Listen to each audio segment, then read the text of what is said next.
Thank you, Tim. Thank you. Back at you, brother. You are such an extraordinary leader, and we have become lifelong friends. I just, in front of everyone, I want to thank you, Tim. You lead with courage. You lead with heart. You see the people. You care about the people. You believe in uplifting the dignity to which all people are entitled, and you do it and you have a sense of fun when you're doing it. But you are an extraordinary leader, and obviously the people of Minnesota are very, very lucky to have you there. But you are a national leader and a dear friend, and thank you. Noel, thank you for your work in Pennsylvania and all that you did for our campaign. And let me just say to everyone on this call, I am so grateful for you, and I'm so thankful to you. I'm thankful for your love of our country and your willingness to put the work into it. I'm thankful for the faith that you put in me and Governor Walz and our team. And I am thankful because I know your character is such that you're not going to get knocked down. And you're in this fight, and you're in it for all the right reasons. And I know that about you. It's why you're part of this call right now and all the work that you did over those 107 days and even before. That's your nature. And the outcome of this election obviously is not what we wanted. It is not what we worked so hard for. But I am proud of the race we ran. And your role in this was critical. What we did in 107 days was unprecedented. Think about the coalition that we built, and we were so intentional about that. You would hear me talk about it all the time. Being a daughter of parents who are active in the civil rights movement, I know and believe that the best movements that are about progress in our country mean that it's leaders that we are dedicated to the coalition, to bringing people together that seemingly have nothing in common, but have everything in common. A coalition where we bring people together based on a deep love of our country and our understanding that the strength of our country will be a function of our willingness to put in the work, and that we will do that work with a sense of joy, yes, with a sense of work ethic and understanding it's going to be hard, but it's good work. It's good work to be engaged in a collective fight for America's future. And it means so much to me and to Governor Walz that you knocked on doors, you called friends, you called in favors. You said, "Hey, I showed up at your softball game. Now I need you to show up at the campaign office." You put in the time. It was personal for you. And you gave all that you could to support our campaign. Because of your efforts, get this, we raised an historic $1.4 billion, almost $1.5 billion from grassroots supporters alone, the most in presidential campaign history. Nearly 8 million donors contributed an average donation of about $56 to fuel our people-powered campaign. And understand that the work that we did included the work that so many of you here did, which is to talk to first-time voters. Many of you are first-time voters. And to talk about how being involved can make a difference. And that remains true. And that's one of the pieces that I just want us to please take away, that our fight for freedom and for opportunity and for the promise of America, it included, for example, nearly almost 4 million first-time contributors to our campaign because of the work you did of helping people know that they can be engaged and that they're not outside, that they're inside, that we're all in this together. And that work continues.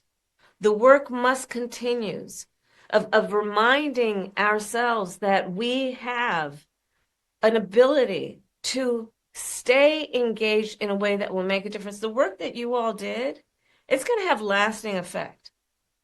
Again, I'll say, the election didn't turn out like we wanted it to. Certainly not as we planned for it to.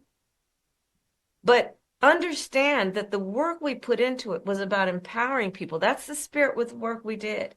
Our spirit and our work was about saying that it is a strength that we each have to lift people up as opposed to beating people down.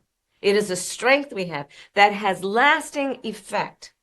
So all that work that you did that was about engaging with other people, engaging with perfect strangers and in their face seeing a neighbor, that has lasting effect.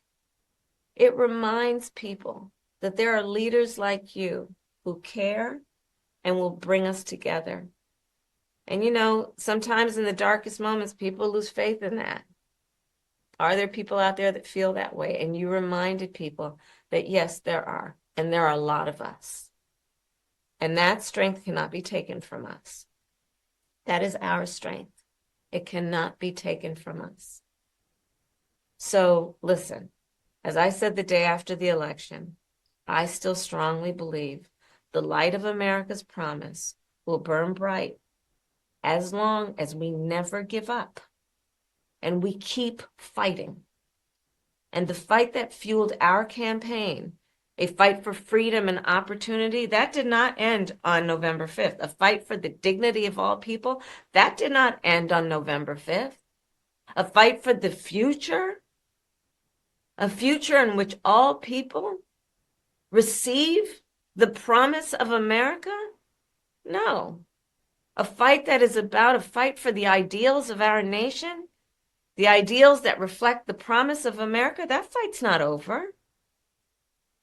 So look, we still have a lot to fight for, okay? A future where every American can pursue their dreams, ambitions, and aspirations, where the women of America have a right to make decisions about their own body, not their government telling them what to do. Our fight for the rule of law, for freedom for all, for equal justice, for the sacred principle that everyone, no matter where they start out, has certain fundamental rights and freedoms that must be upheld. That's not over. That fight's still in us, and it burns strong. And I know this is an uncertain time. I'm clear-eyed about that. I know you're clear-eyed about it. And it feels heavy. And I just have to remind you, don't you ever let anybody take your power from you. You have the same power that you did before November 5th. And you have the same purpose that you did. And you have the same ability to engage and inspire. So don't ever let anybody or any circumstance take your power from you. Look, this mission that we have, it takes hard work. But as you've heard me say many times, we like hard work. Hard work is good work. Hard work can be joyful work.